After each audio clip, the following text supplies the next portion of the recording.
The purpose of this video is to analyse the recent tragic events of Christchurch, New Zealand and the fallout from them. It was a horrible act, and it is our duty as individuals to each do what we can to ensure this never happens again. Each one of us can help this process by seeking and speaking the truth without shame or self-censorship, and the truth is the truth, regardless of who says it.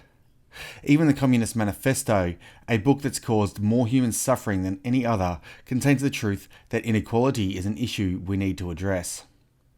Hiding from facts and hard truths because they are uncomfortable is the worst thing we can do, and we need honesty in the public discourse now more than ever. Instead, speaking the truth in love, we will grow to become in every respect the mature body of Him who is the head, that is, Christ. On the 15th of March, year of our Lord 2019, Brenton Harrison Tarrant brutally murdered 50 Muslims praying within Al Noor Mosque in the Christchurch suburb of Linwood. Tarrant used Facebook Live to broadcast the crime around the world after uploading his manifesto to the internet. Nobody has blamed Facebook for the incident. Some have blamed 8chan though, because consistency of narrative in time of grief is important. What happened in Christchurch was a travesty. This is not how a civilised society operates. Murder is always immoral. Don't murder. Don't commit crime. It won't lead to better outcomes. It is baffling that we need to state this aloud. It is so blindingly obvious. But such is the divided era that we live in. More than ever, we are polarised, and we are only polarising further. We fight on social media, the mainstream media pushes its globalist agenda, the new media counters it, so the mainstream media try to censor their competition, and the pushback only gets harder. This is a big problem, because you see, it's not just the murder in Christchurch that should chill you to the bone. It's also, more so in fact, the reasons for it, and the truth spoken in the killer's manifesto. Just because a terrible person says something doesn't mean it isn't true, and telling lies will always be destructive. What we need now more than ever is an honest discussion with respect to facts, evidence, and reason. Yet, as you will see in this video, it is becoming increasingly unlikely that we are going to get any meaningful discussion from the mainstream media and the establishment. What we are going to get is exactly what the shooter was banking on: more polarisation, more division, and escalating tensions.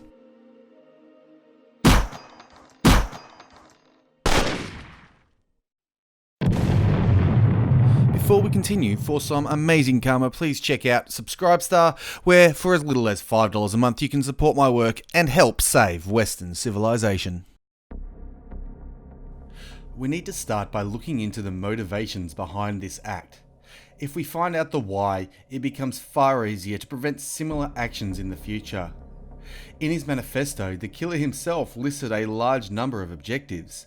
They are near the start of the document and listed clearly and concisely. He also answers the question, why did you do it? He lists in detail his reasons and immediately declares that he is defending European lands and peoples against outside invaders.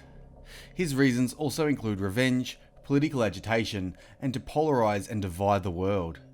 He finishes this section off declaring that he wants, and I quote, to create conflict between the two ideologies within the United States on the ownership of firearms in order to further the social, cultural, political, and racial divide within the United States. End quote. So with these stated goals of the shooter, how do you think the media reacted? Was it calm and rational with respect to differing opinions and hearing out the truth of the matter, or was it to exploit emotional reactions and foster further division? Yes, that was a stupid question. Why have a responsible discussion when you can have this from far-left propaganda site The Independent, and I quote, "The New Zealand terror attack shows how far-right violence is cultivated by the internet and populist politicians," end quote. Many thanks to Mike Stutchbury of The Independent for the headline and for publishing this rubbish the day after the attack. But wait until you hear the article itself, and I quote, We are now seeing a greatly increased number of personalities attempting to establish themselves as telling the truth about Islam here in Britain. A recent Hope Not Hate study showed that 5 of the top 10 most influential far-right social media personalities in the world today hail from these shores. It was inevitable that inflammatory pronouncements about Islam's threat, made over and over again by myriad people around the world, would eventually be answered with violence.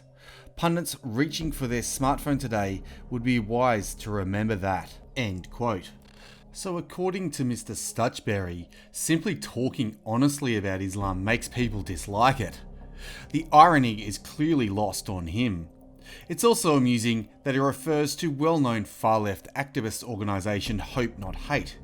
Clearly, objectivity is not the goal of this column. It does continue, and I quote, "For years, online communities such as 8chan have acted as an incubator for extreme racist and white supremacist ideas, couched in multiple layers of sick humour and irony. The use of memes to first provoke a laugh and then incite hatred is well documented by researchers looking at online discourse. These spaces in which extremist ideas meet banal talk of video games and other facets of internet culture also serve to dehumanise communities and negate the impact of actions against them. One need only look at the gunman telling those watching him to subscribe to PewDiePie, a popular YouTuber, before opening fire to see a chilling reminder of this. In one sense, the attack was framed by the killer as something almost unreal." End quote. In other words, blame internet personalities and websites that allow people to speak to each other. It's the internet's fault, and people should stop saying mean things about Muslims. It has nothing to do with real acts in the real world. It's all because people had freedom of speech and used it to say things that the left don't like. Laughably, he even blames video games. He's claiming that he's on the side of the good and everyone not on his side is the bad, setting up an us versus them scenario and creating 2 distinct camps. He's essentially telling you to pick a side. But this isn't the only example of mainstream media polarisation by any means. Here is Greg Barton from one of Australia's most left-wing mainstream media outlets, The Age, and I quote, "State and federal police in Australia have long warned that, next to the immediate threat posed by Salafi jihadi terrorism, they are most concerned about the steady rise of right-wing extremism. There has been some comfort in the recognition that the most active right-wing extremist groups, and there are many, are disorganised, poorly led, and attract but small crowds. On the face of it then, right-wing extremism in Australia is nowhere near as serious as the neo-Nazi movements of Europe or the various permutations of white supremacy and toxic nationalism that bedevil American politics. In Australia, it is conservatively estimated that there were 50 deaths due to terrorist attacks in 2018, almost all linked to right-wing extremism." End quote. The purpose here is clear: to ensure you, the reader, knows that it was right-wing people. They are all to blame and nobody else. It's a game to divide us against them, to set up barriers and to divide people into tribes. Never mind the killer described himself as both left-wing and right-wing, depending on the definition, but Mr. Barton continues, and I quote, "In Australia, as in Europe and America, mainstream politicians and mainstream media commentators have increasingly toyed with extremist ideas in the pursuit of popularity. Many have openly brandished outrageous ideas that in previous years would have been unsayable in mainstream political discourse or commentary. Donald Trump can be deservedly singled out for making the unspeakable the new normal in mainstream right-wing politics. But he's hardly alone in this, and sadly, for all of the relative civility and stability of Australian politics, we too have now come to normalise the toxic politics of fear." End quote. Glad he said Donald Trump isn't alone in this, otherwise he'd be the only one to blame, and that would be very strange indeed. Despite all his powers, I don't think Donald Trump is single-handedly responsible for the culture war. He's definitely played his part, but it's been a collective effort. Which is what this so-called journalist is moaning about. The internet rises and people start saying things he doesn't like. It also happens to threaten his job. When in doubt, you can always follow the money. And in modern so-called journalism, it pays to be dishonest and use lies to push emotional buttons. Here's some more examples of how the mainstream fake news media have used this tragedy to attack their political opponents. From The Guardian, quote, "What does Christchurch tell us about right-wing extremism?" End quote. The answer, of course, being nothing at all. The concept of right-wing extremism is a fabrication designed to slander non-leftists. The shooter said he was on the left anyway. The Sydney Morning Herald published a piece of anti-white propaganda entitled, quote, "Australia's right-wing extremist problem, are we doing enough?" End quote. It included a delightful image explaining how the evil far-right spread their message over Facebook and names different nationalist groups and media organisations. Their point being to highlight the supposed threat of these groups and implicate them in the Christchurch tragedy. If the writers were capable of shame, this would be shameful. But it's also amusing because look, they even broke the main rule of the mainstream fake news media. Never mention the XYZ. We got the prominent top left position as well. Suck on that one, the unshackled. Once again, we need to ignore what the shooter actually said in order to take this steaming heap of fake news seriously. Across the pond, NBC gave us the headline, quote, "After New Zealand shooting, Trump downplayed white nationalist threat, but experts say it's growing," end quote. Vox even tried to blame memes. But the very best piece of anti-white propaganda came from Slate, where white Australian woman Rachel Withers gave us the headline, quote, "The Christchurch shootings should implicate all white Australians," end quote. Miss Withers said the following, and I quote, "I'm a white Australian. I know that blaming myself and my cohort is illogical, but I can't escape the feeling that all of white Australia is implicated in the deaths. A white majority that has fomented and let foment hate," end quote. You are so dumb. You are really dumb. For real. It seems collectively blaming white people and nationalists for the actions of one man just became the in thing for the fake news media. Never forget that Quran-inspired terror has nothing to do with Islam, and that these kinds of things are supposedly part and parcel of living in a big city. Now that we've analysed some of the fake news media, we need to assess the political reaction. The day after the shooting, bad boy Australian Senator Fraser Anning was set to come to Melbourne to meet his followers and answer questions in an outer suburbs industrial office. I vlogged the entire thing, and we'll leave a link in the description if you want to watch the whole event after this video. Even as we arrived, there were protesters outside, and I point out, this is what the shooter actually wants. This is exactly what a certain individual who's gone and done something extremely stupid is wanting. To create polarisation and to create animosity. The leftist SJW NPCs were very upset about Fraser Anning's statement regarding the Christchurch shooting. This is what the statement actually said, and I quote, "Speaking following reports of multiple shootings at 2 mosques in New Zealand earlier today, Senator Fraser Anning has responded with strong condemnation. I am utterly opposed to any form of violence within our community, and I totally condemn the actions of the gunman," he said. However, whilst this kind of violent vigilantism can never be justified, what it highlights is the growing fear within our community, both in Australia and New Zealand, of the increasing Muslim presence. As always, left-wing politicians and the media will rush to claim that the causes of today's shootings lie with gun laws or those who hold nationalist views, but this is all cliched nonsense. The real cause of bloodshed on New Zealand's streets today is the immigration program which allowed Muslim fanatics to migrate to New Zealand in the first place. Let's be clear, while Muslims may have been victims today, usually they are the perpetrators. Worldwide, Muslims are killing people in the name of their faith on an industrial scale. As we read in Matthew 26:52, All they that take the sword shall perish by the sword, and those who follow a violent religion that calls on them to murder us cannot be too surprised when someone takes them at their word and responds in kind. Senator Anning concluded. End quote. Fraser Anning calls out the doctrines of Islam directly, pointing out the actions of Muslims and the fact that many do kill in the name of their faith. He rightly condemns the act itself while highlighting the real cause, and yes, this is polarising. It also happens to be the truth. Muslims are indeed killing in the name of their faith all over the world. This is a fact.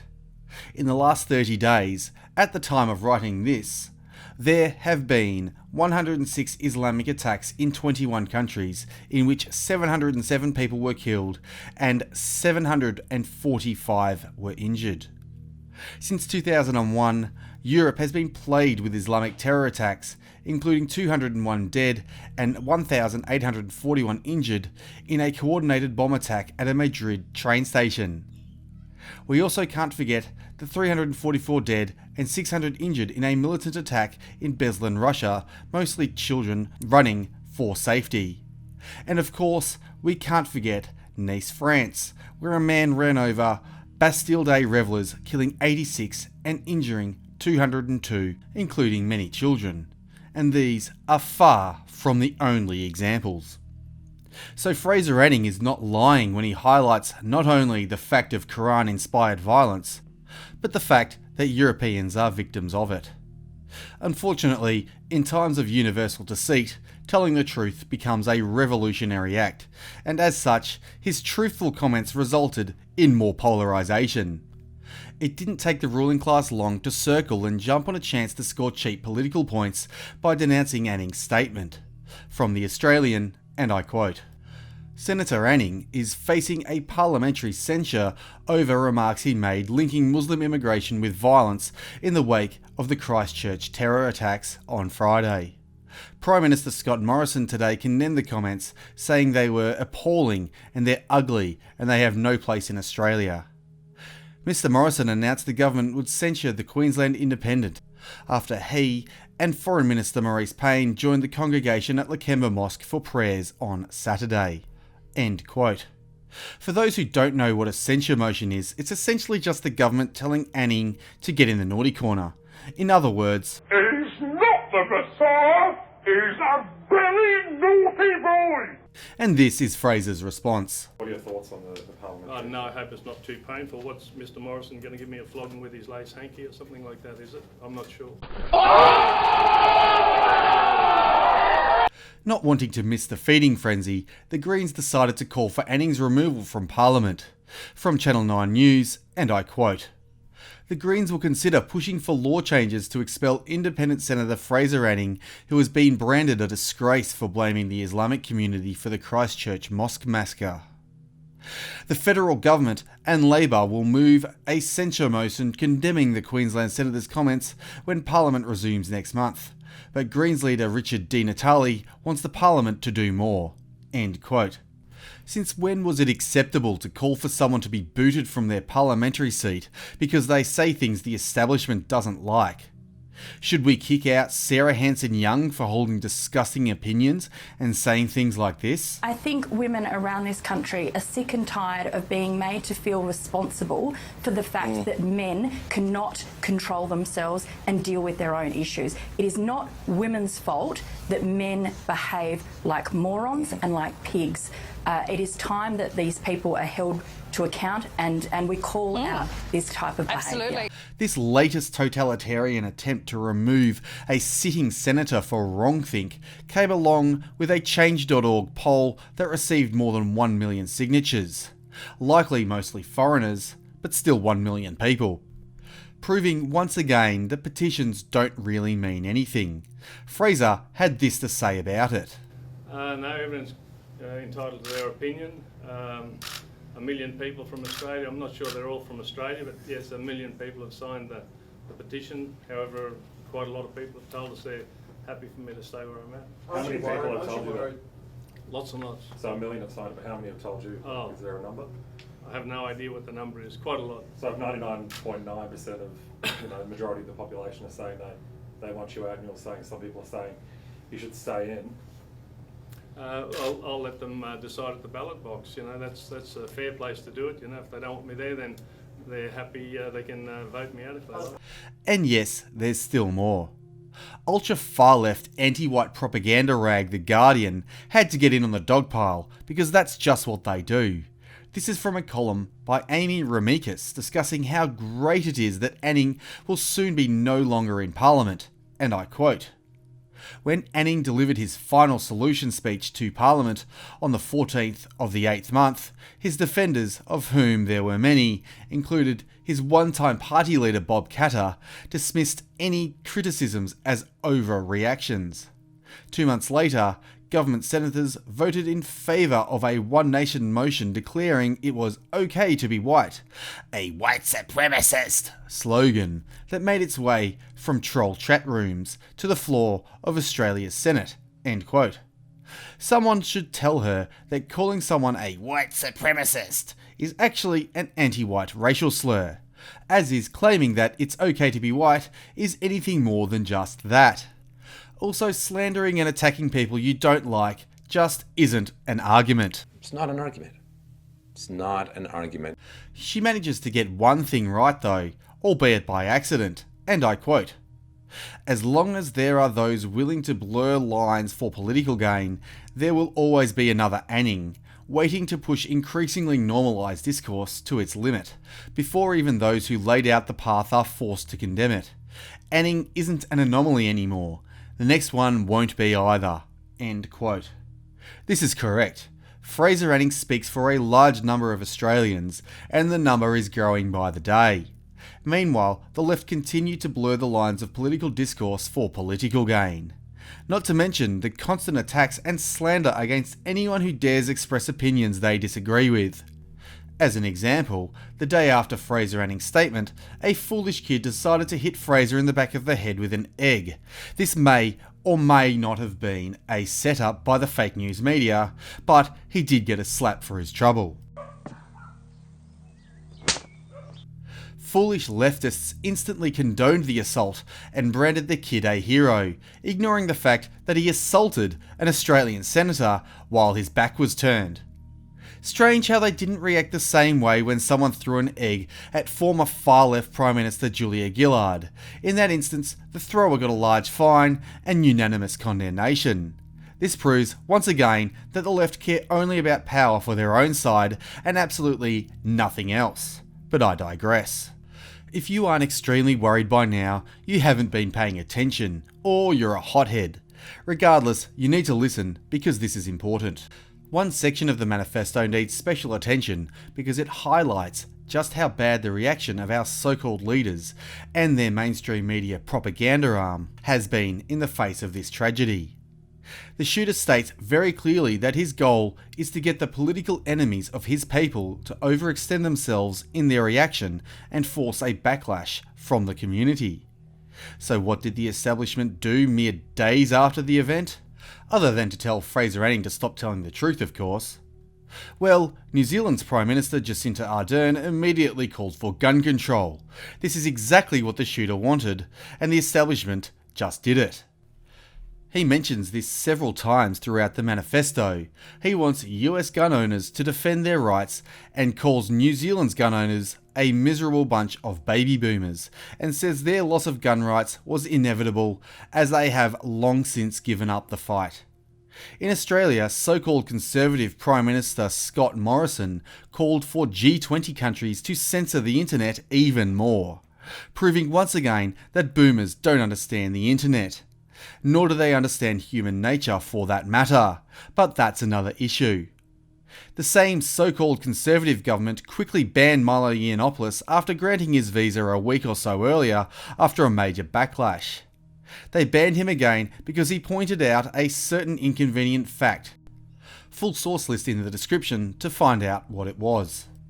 The Police Chief Commissioner even announced they were monitoring dozens of people who hold what they deem alt-right views.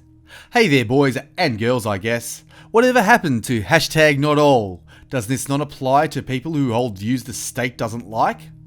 Maybe you should go back to doing what the state hired you to do. Raise revenue. Then there's this idiotic and entirely uncalled for statement from the future Prime virtual signaller Bull Shizen, campaigning at the Islamic Council of Victoria.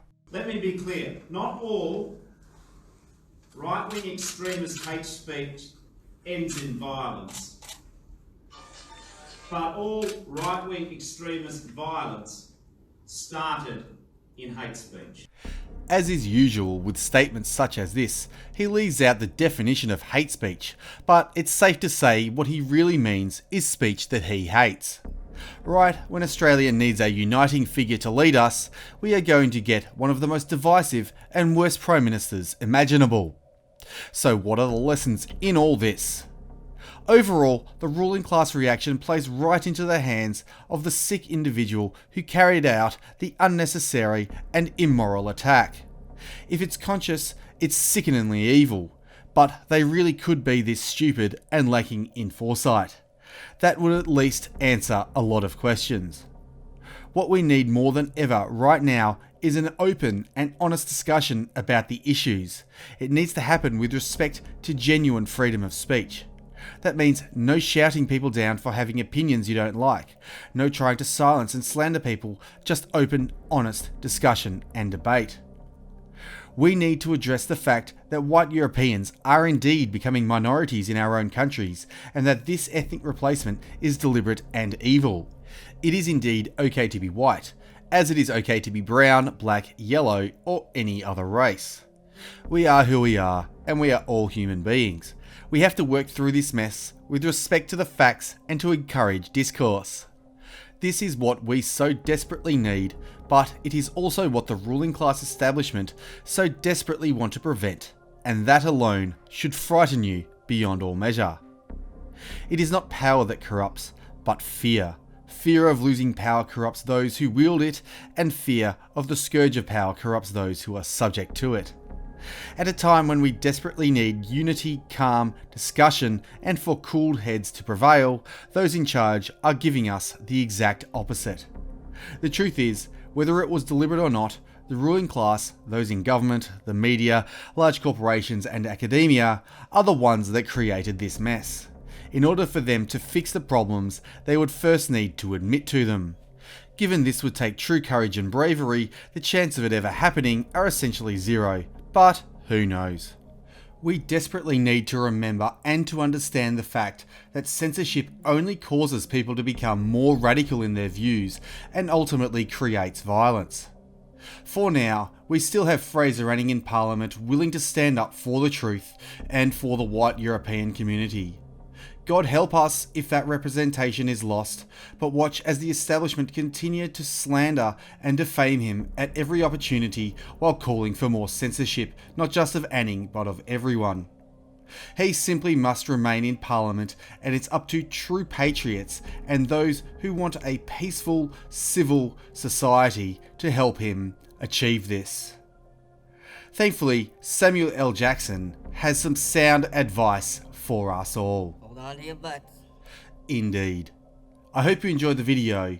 Please share it around to share the truth, and I'll see ya when I see ya. I really hope regular people can see and understand that this sort of terrorism, this Christchurch terrorist, he does more damage to us as a nation than any Islamic terrorist could hope to do. And this plays into the hands of the media and the government establishment, the state establishment, which is trying to create as much tension between the different people in this country as possible. They bring the immigrants in from radically different cultures. They vilify and ostracise Australians who oppose that immigration because they foresee the conflict, the cultural and racial conflict. And when that conflict happens, they help to exacerbate it and further isolate us. So I hope that people can see that. And I pray actually, that the Muslims see that it's not us who are their enemies, it's that same media and government alliance. It is time that these people are held to account and we call out this type of behaviour. Absolutely.